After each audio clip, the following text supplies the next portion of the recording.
Bank मुझे loan नहीं दे रहा या मेरे पास इसे खरीदने के लिए पैसे ही नहीं हैं। अगर आप दूसरे किस्म के इन्वेस्टर बनना चाहते हैं तो आपको ये सीखने की ज़रूरत है, क्योंकि ज़्यादातर लोग सिर्फ इसीलिए सौदे नहीं कर पाते क्योंकि उनके पास पैसा ही नहीं होता।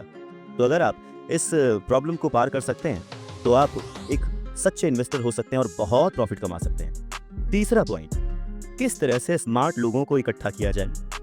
ऐसे लोग बहुत समझदार होते हैं जो या तो अपने से ज़्यादा समझदार लोगों के साथ काम करते हैं या फिर उन्हें अपने साथ काम पर रख लेते हैं। जब भी आपको सलाह की ज़रूरत होगी ना, तो यही समझदार लोग आपके सलाहकार का काम करेंगे। तो सीखने के लिए बहुत कुछ है, पर हाँ, अगर आपने मन लगाकर सीखा तो आपको उसके फ़ायदे भी बहुत मिलेंगे। पर हाँ, अगर आपके अंदर इतनी इच्छा नहीं है, आप इतना टाइम नहीं दे सकते, आप उतने अमीर नहीं बनना चाहते, तो फिर आपको पहले किस्म का ही इन्वेस्टर बने रहना चाहिए।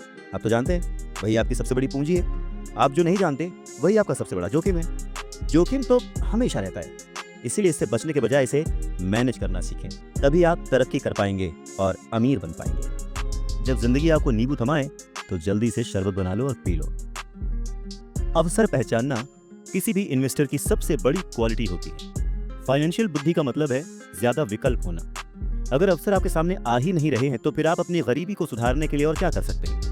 अगर कोई अवसर आपकी झोली में आकर गिर जाए पर आपके पास पैसा ही नहीं है और आप उसमें इन्वेस्ट ही नहीं कर सकते, ऊपर से बैंक वाले आपको उधार नहीं दे रहे, आप पैसे का कहीं से इंतजाम नहीं कर पा रहे, तो फिर उस मौके का आप फायदा कैसे उठा सकते हैं। मान लीजिए अगर आपका अनुमान जो है वो गलत हो जाए और अगर आप जिसकी उम्मीद करते हैं वो नहीं हो, तो फिर आप क्या करेंगे। कैसे एक छोटी सी चीज को लाखों में बेचेंगे। अगर ये करना आपको आता है तो इसे ही कहते हैं फाइनेंशियल बुद्धि, यानी फाइनेंशियल इंटेलिजेंस। ज्यादा मतलब नहीं इस बात से। एग्जाम्पल लेते हैं कि एक नींबू है और उसको लाखों में बेचना है, तो लाखों में बदलने के लिए कितने अलग अलग तरह से आप उसको यूज कर सकते हैं। इसका मतलब है कि आप अपनी पैसे की समस्याओं को सुलझाने में कितने क्रिएटिव हैं। ज्यादातर लोग केवल एक समाधान जानते हैं, नींबू निचोड़ो और शरबत बना के पी लो, यानी कि कड़ी मेहनत करो, बचत करो और उधार लो।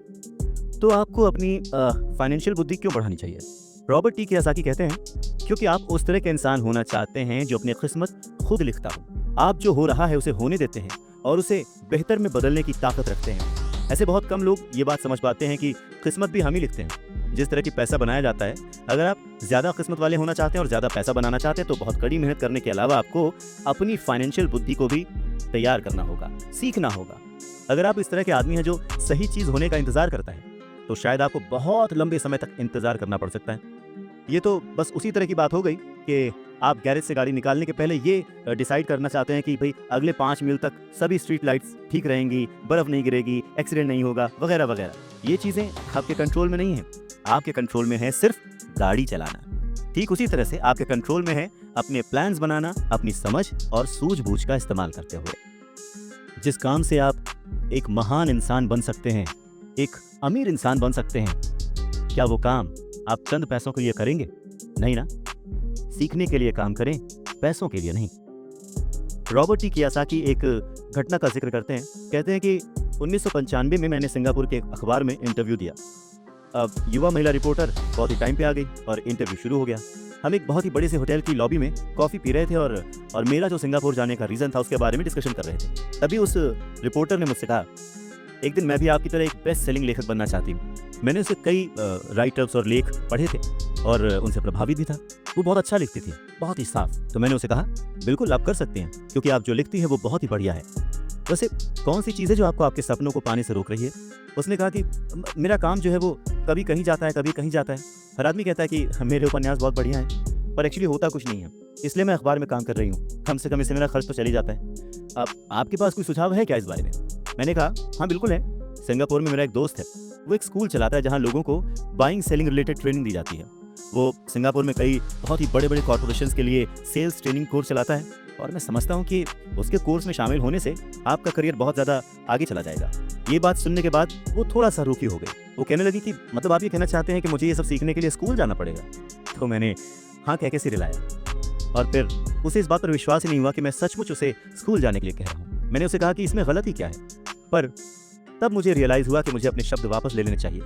उसे मेरी किसी बात का बुरा लग गया था शायद, और अब मैं सोच रहा था कि कितना अच्छा होता अगर मैंने उसे कुछ भी सुझाव नहीं दिया होता। उसकी मदद करने की कोशिश में मैंने वो सुझाव दिया था और अब मुझे खुद ही बुरा लग रहा था। उसने कहा कि मेरे पास इंग्लिश लिटरेचर में मास्टर्स डिग्री है, मैं सेल्समैन बनना सीखने के लिए स्कूल क्यों जाऊं? मैं एक प्रोफेशन में प्रशिक्षित होने के लिए स्कूल गई थी ताकि मुझे सेल्समैन ना बनना पड़े। अब वो अपना ब्रीफकेस ताकत से बंद कर रही थी और इंटरव्यू खत्म हो चुका था और उसकी बॉडी लैंग्वेज से पता लग रहा था कि वो नाराज थी। वहीं कॉफी टेबल पर मेरी एक बेस्ट सेलिंग बुक रखी हुई थी। मैंने उसे उठाया और उस लेडी के द्वारा लिखे गए नोट्स को भी अपने दूसरे हाथ में रखा। मैंने उसे कहा कि क्या आप इसे देख सकती हैं? मैंने उसके नोट्स की तरफ इशारा किया। उसने अपने नोट्स पर नजर डाली। क्या? उसने उलझन में कहा। एक बार फिर मैंने उसके नोट्स की तरफ जानबूझकर इशारा किया। जिस पर उसने लिखा था रॉबर्ट कियोसाकी, बेस्ट सेलिंग लेखक। यहाँ पर बेस्ट सेलिंग राइटर लिखा हुआ है, ना कि बेस्ट राइटिंग राइटर। तब उसे मेरी बात समझ में आई। लहरों से डर करके नौका पार नहीं होती, कोशिश करने वालों की हार नहीं होती। रॉबर्ट टी कियोसाकी कहते हैं कि जब आप रिच बनने की